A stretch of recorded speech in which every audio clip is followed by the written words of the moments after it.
नमस्कार viewers, thank you to you Sumit for calling me again. अपने channel पे बुलाने के लिए तुम्हारा बहुत बहुत धन्यवाद। जैसा कि तुमने मुझसे ये कहा था कि बहुत सारे लोग ये जानना चाहते हैं कि होटल मैनेजमेंट करने के बाद विदेश जाने के चांसेस मिलते हैं या नहीं, तो आज मैं इसी सवाल का जवाब लेकर आया हूँ और आशा करता हूँ कि मेरी बातों को सुनने के बाद आपके दिमाग से ये सवाल बिल्कुल बढ़िया तरह से क्लियर हो जाएगा। और मैं ये चाहूंगा कि इसका जवाब आप खुद मुझे बताएं, क्योंकि इस सवाल में ही जवाब छिपा हुआ है। आपसे मैं एक या दो एक्सरसाइज करवाऊंगा, छोटा सा एक्सरसाइज। आप इस वीडियो को देखने के बाद सबसे पहले जाएंगे गूगल पर और वहां जाकर किसी भी बड़े शहर का नाम आप सोच लें जो दुनिया के बड़े शहर हों विदेश के, मसलन Dubai, Melbourne, Auckland, London, New York वगैरह वगैरह, और गूगल पर जाकर सर्च करेंगे Indian restaurant serving Indian food in New York, या Indian restaurant in Dubai, Indian restaurant in Bahrain, और फिर आपके पास एक लिस्ट आ जाएगी। आप देखकर हैरान हो जाएंगे कि इतने इंडियन रेस्टोरेंट इन शहरों में भी हैं जहां की डोसा और छोले भटूरे और समोसा और चाट और तंदूरी चिकन वगैरह मिलता है। अगर मैं आपसे ये सवाल पूछ दूं कि यूके का, लंदन का नेशनल फूड क्या है, इस चीज को भी आप सर्च कर सकते हैं।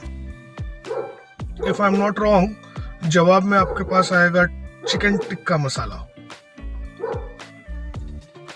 Sorry, my dog is barking. I hope उससे ऑडियो में ज्यादा डिस्टरबेंस नहीं आ रही हो। मैं शांति के लिए, घर में काफी शोर हो रहा था तो मैं अपनी कार में आके बैठ गया। मेरे डॉगी को ये लग रहा है मैं कहीं घूमने जा रहा हूँ। I hope it's not disturbing. तो जब यहाँ पर दो चीजें क्लियर हो जा रही हैं कि इंडियन फूड का इतना बोलबाला है, क्योंकि आज से नहीं, सदियों से, शताब्दियों से भारतीय जो हैं, भारत के लोग जो इस उपमहाद्वीप में रहते हैं, वो तमाम दुनिया में उन्होंने ट्रैवल किया है और अपनी सेटलमेंट्स बनाई है, चाहे वो साउथ अफ्रीका हो, चाहे वो गल्फ की कंट्रीज हो। केरला से जो हमारा ट्रेड होता था, आज की बात नहीं, ये बात मैं आपको कई 100 साल पुरानी बात बता रहा हूँ जो कि इतिहास के पन्नों में दर्ज है। यहाँ से लोग काली मिर्च, जिसको पुराने समय में ब्लैक गोल्ड कहा जाता था, बोरियों में भर के लेके जाते थे और वहां से कीमती मोती लेकर आते थे। तो इस दौरान बहुत सारे इंडियन जो हैं विदेशों में बस गए। फिर हमारे सिख कम्युनिटी के भाई लोग तमाम दुनिया में उन्होंने अपना परचम लहराया है और पूरी दुनिया में सेटल्ड है। तो इन लोगों के सेटल होने के कारण वैंकूवर जैसे जगह में, टोरंटो जैसे जगह में इतने सारे गुरुद्वारे, मंदिर और इंडियन समाज और इंडियन फूड का बोलबाला है कि इससे इनकार किया ही नहीं जा सकता है कि क्या मैं इस कोर्स को करके विदेश जा सकता हूँ। क्योंकि जहां पर खाना है, खाना आपके कस्टमर है और उसकी पूर्ति कौन करेगा? कोई टेक्निकल एक्सपर्ट ही करेगा। वो टेक्निकल एक्सपर्ट कौन है? वो आप हो, अगर आपने इस कोर्स को कर लिया है तो। अब मैं एक दूसरा सवाल आपके सामने रखता हूं कि मान लीजिए आप किसी इंडियन रेस्टोरेंट के ओनर हैं विदेश में और आपको एक शेफ चाहिए, एक कुक चाहिए या एक हेल्पर चाहिए जो कि इंडियन खाना अच्छे से बना सके। आपने पेपर में ऐड दे दिया। आपके सामने 2-3 एप्लीकेशन आते हैं जॉब के लिए। एक एप्लीकेशन होता है किसी एक जापानी व्यक्ति का जो कि इंडियन फूड का माहिर है। एक एप्लीकेशन आता है किसी फ्रेंच इंसान का, फ्रांस का शेफ हो जो कि इंडियन फूड बनाने में और आपके यहाँ नौकरी करने में इच्छुक हो। और एक एप्लीकेशन आता है किसी इंडियन शेफ का जो कि आपके यहाँ खाना बनाने में इच्छुक हो, नौकरी करने में इच्छुक हो।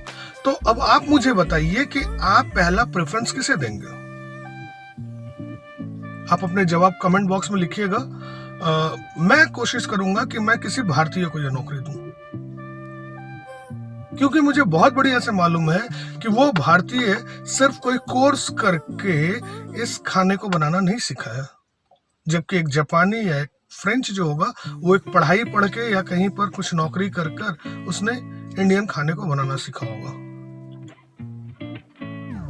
अबे कोई भी भाई साहब इंडियन आर्ट हो, चाहे वो इंडियन पेंटिंग हो, इंडियन सितार हो, इंडियन क्लासिकल म्यूजिक हो, इंडियन खाना हो, तो हम लोग अपने पैदाइश से, अपने बचपन से उन चीज़ों के बारे में बहुत अच्छे तरीके से समझते हैं।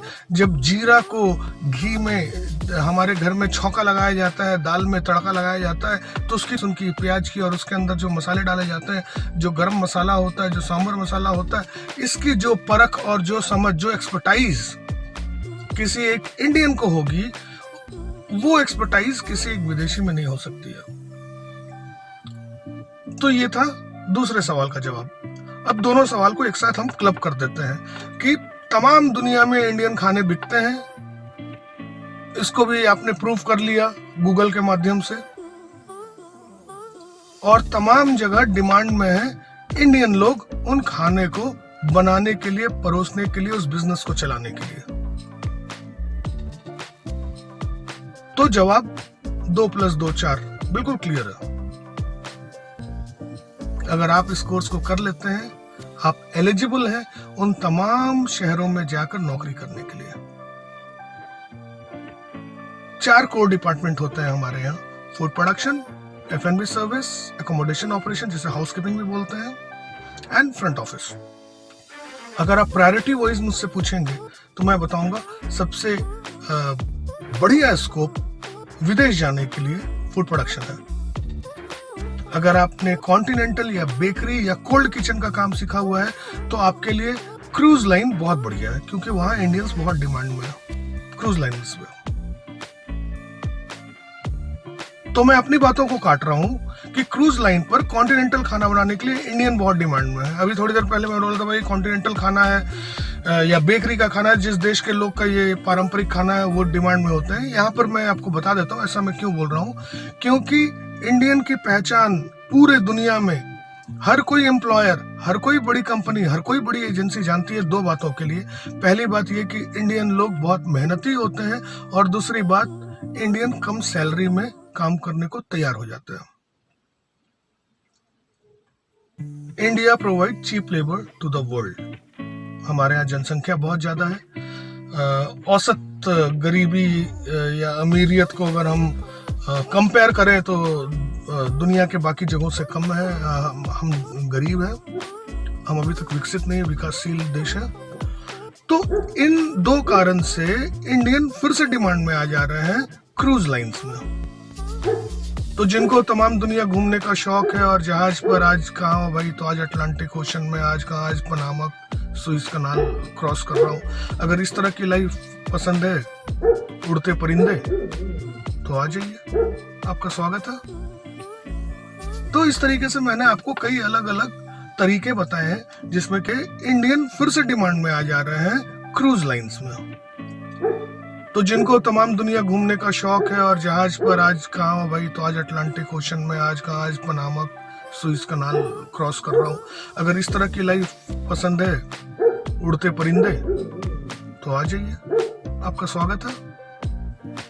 तो इस तरीके से मैंने आपको कई अलग अलग तरीके बताए हैं जिसमें कि आप जा सकते हैं फूड प्रोडक्शन। खास करके अगर आप हाउसकीपिंग, फ्रंट ऑफिस या F&B सर्विस में है तो ऐसा नहीं है कि आपके लिए सारे दरवाजे बंद हैं, आप फिर भी जा सकते हैं, मगर उतना स्कोप नहीं है। गल्फ कंट्रीज में आपके लिए दरवाजे खुले हैं, और आज भी गल्फ कंट्री में बहुत सारे हमारे स्टूडेंट्स हैं जो कि हमारे पास आउट्स हैं, वो काम कर रहे हैं हाउसकीपिंग डिपार्टमेंट में, अपना झंडा लहरा रहे हैं। तो इन सभी लंबी चौड़ी बातों के बाद मैं अपनी वाणी को विराम देता हूं, इस आशा के साथ कि आपके सवाल के जवाब आपको मिल गए होंगे। अगर और कोई सवाल है तो आप पूछिए। मैं बहुत बड़ा टेक्निकल एक्सपर्ट तो नहीं हूं, अभी भी सीख रहा हूं। 20 साल हुए हैं मुझे इस इंडस्ट्री में। मेरा नाम संदीपन है। अगर कोई क्वारीज हो तो आप जरूर बताइएगा, मैं उसको अगले वीडियो में सॉल्व करने की कोशिश करूंगा। Thank you all for watching this. Thanks Sumit once again. Take care. Bye.